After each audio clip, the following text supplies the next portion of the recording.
Stalingrado foi a maior batalha aí que a gente tem registro. Claro que tem muita discussão, né? Vai ter muitos autores que discordam, é normal. Mas a batalha de Stalingrado acontece. E o Wickles vai falar um pouquinho pra gente em 42. Falamos de antes, 39, 41, 42 agora. Teve um ponto que eu acabei esquecendo de mencionar quando eu falei da Operação Barbarossa, que é o seguinte. O acesso à Rússia era muito difícil. Porque a gente pensava o inverno russo. Os veículos vão ter trabalho pra andar na neve, isso aqui. Não é. A treta não era nem isso. Antes do inverno, já era uma merda invadir a Rússia. Porque a maior parte das estradas era de terra, o acesso era péssimo e muita chuva no outono. Então, o clima e o terreno atrapalharam muito o avanço. E outra coisa que acontecia é que na época do degelo, beleza, acabou o inverno, lá março, abril, começa a derreter o gelo, todo aquele território, aquela faixa de terra em rumo à Rússia, vira um lamaçal. Porque o que é gelo? Água? Tudo isso derrete, filtra no solo.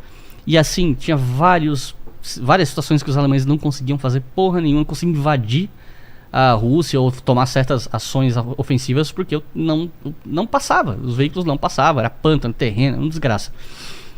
Tanto que as pessoas adoram falar, Hitler foi burro porque invadiu a Rússia no inverno. Não, ele invadiu no verão. 22 de junho de 1941, é o verão europeu. É inverno pra gente, no hemisfério sul, do norte é verão. Só que eles achavam que a Operação Barbarossa ia ser um massacre e vamos vencer a guerra antes do Natal. Assim, a guerra vai acabar antes do Natal, na volta a gente compra de toda a guerra. Entendi. Isso aí vai ser um passeio. Antes do Natal a gente vai... Não vai. Talvez a guerra da Ucrânia pensar a mesma coisa também. Isso daí vai ser rápido. Cara, todo mundo achava. Todo mundo achava. Eu tava gravando episódios sobre Rússia nos primeiras semanas da guerra e eu falava, tipo, assim, então, tá rolando a guerra na Rússia. Talvez quando esse episódio for a hora, a guerra vai ter acabado. Eu falava assim. Quanto tempo passou? Cara, já mais de um ano, né? Isso foi um choque pra muita gente, inclusive a galera da área de história militar e tal. Tipo, cara, um gigante de pés de barro, olha só. Tem até alguns autores falando que essa guerra na Ucrânia tá mais parecida com a Primeira Guerra do que com outras guerras, assim, mas enfim. Então, as grandes ofensivas alemãs contra a União Soviética foram sempre no verão. Então, quando chega o verão de 42, a Alemanha quer invadir a União Soviética de novo. Só que não dá mais para fazer uma invasão daquela escala de 41 que pega de cima a baixo. Então, o cálculo tem que ser mais racional. Qual é o cálculo de Hitler? A gente vai invadir principalmente pelo sul e a gente divide em essa invasão em duas frentes, dá uma pinça. Não é bem... pinça entre aspas, uma bifurcação ali. Tá. Uma parte vai pro sul pegar o petróleo do Cáucaso, porque já estava começando a água bater na bunda de faltar petróleo, não sei o quê. E o outro grupo vai para Stalingrado. Por que Stalingrado? A tese mais falada é que é a cidade que leva o nome de Stalin, então seria muito simbólico. É uma argumentação muito pobre. A gente não pode fazer de conta que não teve um peso decisório, porque Hitler adorava simbolismos e tal. Só que a gente tem que levar em consideração que Stalingrado tinha indústria. Tudo bem que tinha outras... A maior parte da indústria... Eu esqueci de comentar isso. Quando os alemães estavam invadindo, tratorando a Rússia, os russos já estavam relativamente preparados para essa possibilidade de acontecer. E eles levaram fábricas inteiras lá pro leste. Às vezes até do outro lado dos Montes Urais. Tinha fábricas que já foram meio que adaptadas para ser transportadas, assim. Pra levar a fábrica inteira para outro... Que doideira. De trem, assim. Tanto que boa parte dos trens soviéticos, nesse período de 41... às vezes os civis não conseguiam evacuar a cidade porque os trens estavam tudo levando fábrica, levando recurso, porque se a indústria soviética parar, acabou a guerra, eles perdem. Exato. Então Stalingrado tinha alguma indústria e também tinha uma questão que Stalingrado era... Atrás da cidade passa o rio Volga. Atrás, que eu digo, em relação ao oeste, né, de onde os alemães estavam invadindo. De um lado os alemães, do outro lado o rio Volga. E o trecho de Stalingrado era o trecho em que o rio Volga é mais curto. Então, se os alemães tomassem Stalingrado, eles conseguiriam saltar mais fácil para o outro lado do Volga do que nos trechos mais longos, onde tu consegue fazer uma defesa um pouco mais eficiente. Então, foram vários fatores. É o simbolismo, é a indústria, é a passagem do rio e tal. Então, a parte das batalhas lá no Cáucaso, eu não sei muito disso.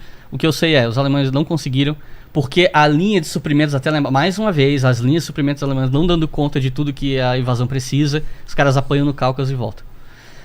E Stalingrado, tu vai falar do norte da África, né? Não. Não? Não. Porque a gente nem falou do norte da África ainda, né? Tá. Então vai dar pra falar de tudo, cara. Não tem como. Mas a gente tem que falar um pouquinho disso depois. Tá. Então, Stalingrado essa invasão começa no verão. Existe uma resistência na periferia de Stalingrado. Eventualmente os alemães vão chegando na cidade.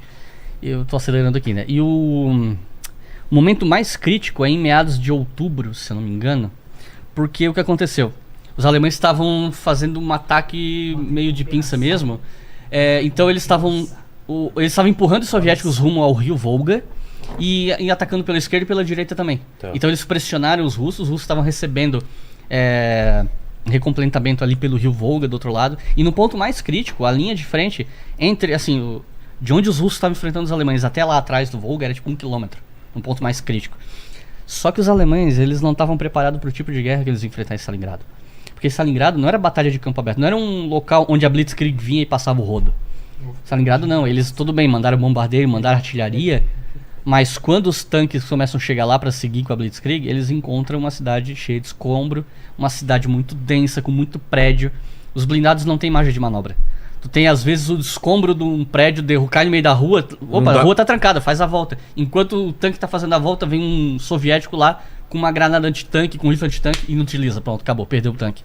Então, é uma batalha pro qual eles não estavam preparados. Esse mapa mostra o quê? Vamos lá. A invasão, é a Operação Barbarossa no começo, que é quando o Hitler vai invadir a União Soviética. E aí agora, coloca aí, por favor, o Batalha de Stalingrado. Isso daí eles passando pela Ucrânia, né? Esse aí é quando começa a Operação Barbarossa, quando eles vão invadir a União Soviética. Bielorrússia, todos os estados bálticos. Torando total. Isso daí. Então, os alemães não estavam preparados para a guerra de atrito que eles iam ter em Stalingrado. E aí, a gente nesse contexto, é uma parada bem importante para falar desse assunto, que é a Ordem 227 de Stalin, que foi conhecida como Nem um Passo Atrás. Essa ordem, ela é complicada, porque ela gera uma porrada de mitos em torno do Exército Vermelho que filmes como Círculo de Fogo ajudaram a perpetuar. Tá. Aí o Call of Duty 1 é inspirado nesse filme, perpetua também. Company of Heroes é inspirado com perpetua também, o Company of Heroes 2, que é o seguinte. Qual era a premissa dessa ordem? Era de tipo assim, a gente não pode perder território, a gente não vai admitir covardia. Então se o sujeito recuava, o que acontecia? O oficial da unidade que recuou perdia às vezes uma patente, ou podia ser preso por um tempo. Se a família dele recebesse um benefício social do governo, a família podia perder, que era para incentivar os oficiais de tipo, não arrega que vai ser pior. Os soldados, em geral, o que acontecia, isso aconteceu durante boa parte da guerra, não só em Stalingrado. Alguns deles tomavam lá uns bofetes, ficavam presos um dia e voltam pro front. Por quê? A União Soviética não podia se dar o luxo de ficar perdendo gente. Existe uma historinha de que e os soviéticos mandavam os homens pra morte como se não fosse nada. Não era bem assim, tá? E aí tem gente no chat essa hora, tá passando perna pros comunistas. Não, é um cálculo muito simples. O que os soviéticos tinham de melhor e o que estava fazendo com que eles conseguissem se defender era contingente humano. E lá para 43 mesmo, eles começaram a ter que tomar cada vez mais cuidado com perdas humanas. Então essa coisa de que a galera fugia e os caras da NKVD davam tiro, diz a lenda que isso aconteceu em algumas situações na Batalha de Stalingrado. Parece que cerca de... Isso é o Anthony Beevor que fala. Que, sei lá, uns 13 mil e poucos soviéticos morreram em Stalingrado pela ação dos próprios soviéticos. Da NKVD, desertar? Da NKVD ou tribunais penais. Mas o que normalmente aconteceu na maior parte da guerra, Stalingrado foi um caso muito excepcional. Stalin não deixou nem evacuar os civis de Stalingrado para fazer o Exército Vermelho lutar com mais afinco, para proteger a população local. E a população local tinha que se virar do jeito que dava, assim.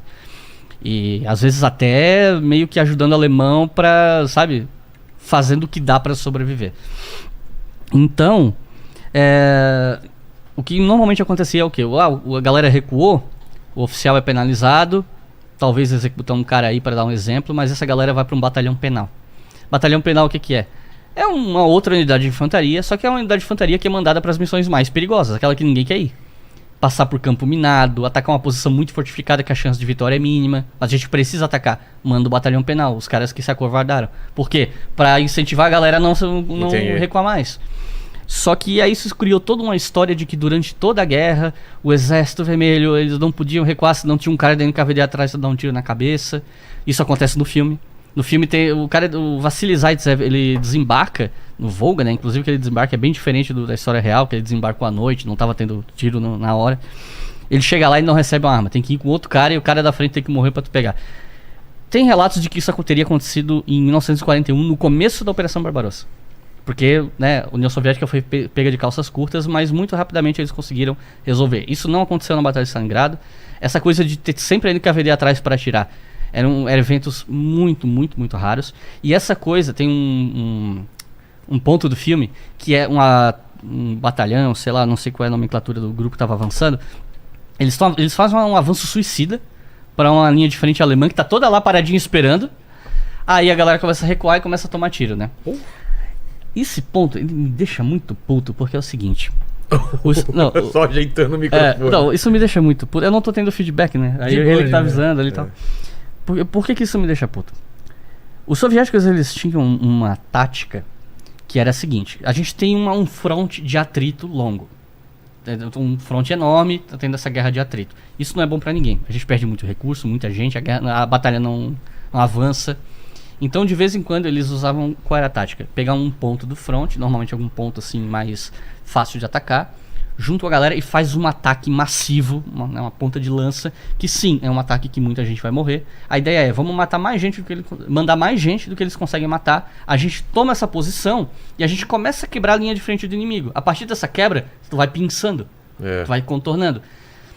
A gente pode pensar o quão horrível é esse tipo de tática do ponto de vista humano, porque de fato muita gente morre. Mas existe uma justificativa tática para isso. Mandar mais gente do que o inimigo consegue matar foi a tática do desembarque na Normandia. Caramba. Só que na Normandia isso é tratado como heroísmo dos bravos lutando pela liberdade. Na União Soviética é os crimes do comunismo que não tem apreço pela vida humana. Isso é um negócio que me deixa puto. Cara, a gente pode até... É a mesma estratégia? Mandar mais gente do que você consegue matar. A questão é que em Stalingrado, por exemplo, o fronte soviético em geral não foi um fronte anfíbio que eles tiveram que desembarcar e coisas do tipo, né? Às vezes tinha que atravessar rio, mas o princípio tático é o mesmo. Pô, a gente tem uma posição muito bem defendida, né? Tinha a muralha do Atlântico lá, não sei o quê. Vamos invadir um ponto e desse ponto a gente vai, né? Expandindo e tal. É a mesma tática, mas de um lado é a defesa da liberdade, no outro é os crimes do comunismo. Então assim, ó, eu não tô dizendo pra ninguém que tá no chat que vocês têm que ser conservador, liberal, comunista. Eu só peço coerência. A gente precisa ter coerência. Então, não é lindo, não é legal. Eu não tô aqui aplaudindo o Exército Vermelho fazendo esses ataques de quebra de linha de frente. Um monte de gente morre. Mas em alguns contextos, isso infelizmente é necessário. Não teria outra alternativa. Os aliados... Cara, como é que os aliados iam invadir a costa da França? Se eles não tinha outro jeito? Era muito difícil, cara. Era muito difícil. Paraquedista na frente. Pra garantir pontes, etc. Pra depois os aliados conseguirem entrar no continente. Porque daí se os alemães estão vendo que os caras estão invadindo, derruba a ponte e tal, pra atrasar o máximo possível, pra dar tempo de vir reforço, né? Entendi. Então, tanto que tem a operação, eu acho que é a Operação Fortitude, se não me engano, que eles criaram todo um engodo. A gente vai falar disso depois melhor, né? Mas pra desviar os alemães para outro ponto, para enfraquecer. Mas nesse caso, por exemplo, então fez efeito, quebrando essas linhas. Em algumas situações dava certo, em outras não. Depende muito. Mesmo com maior contingente ainda dava errado. Às vezes podia acontecer. Depende muito de que ponto, de qual é o grau de defesa que aquele ponto tem, entende? Mas enfim, eu tô enrolando de novo. Eventualmente, os alemães acabam perdendo, por quê? Vai chegando o inverno. Os soviéticos continuam recebendo material através do rio Volga. Os alemães começam a ter problema de suprimento. Tudo aquilo que eu falei, né? Temporada de chuva, lamaçal, dificuldade de mandar recursos para o fronte. E aí chega um ponto que os soviéticos eles fazem um contra-ataque também de pinça. Eles cercam os alemães. Por todos os lados eles ficam cercados em Stalingrado. E aí eventualmente o general Paulus, que era o cara que estava comandando ali os alemães em Stalingrado, ele é promovido a marechal de campo, porque o Hitler falou o seguinte: vocês vão lutar até a morte. Não vai ter redição em Stalingrado. Se tiver que morrer, morra, mas vocês não vão se render. E aí ele vai lá e promove o general Paulus a marechal de campo, porque nunca um marechal de campo alemão se rendeu. Se tu tiver que se render, você vai cometer suicídio. Era basicamente isso: eu vou te promover a marechal numa época que eles já não iam ganhar, porque você não vai se render. Morre aí, mas você não se rende. Paulus, eu não, mano, foda-se, se rendeu. Sim, mas isso aí é 43. Aí isso já é comecinho de 43. Aqui se eu tô falando do Batalha de Stalingrado, né? Sim. A Batalha de Stalingrado 42, ela vai, enfim, o pau vai torar. E aí em 43 vai ser o fim dela. Mas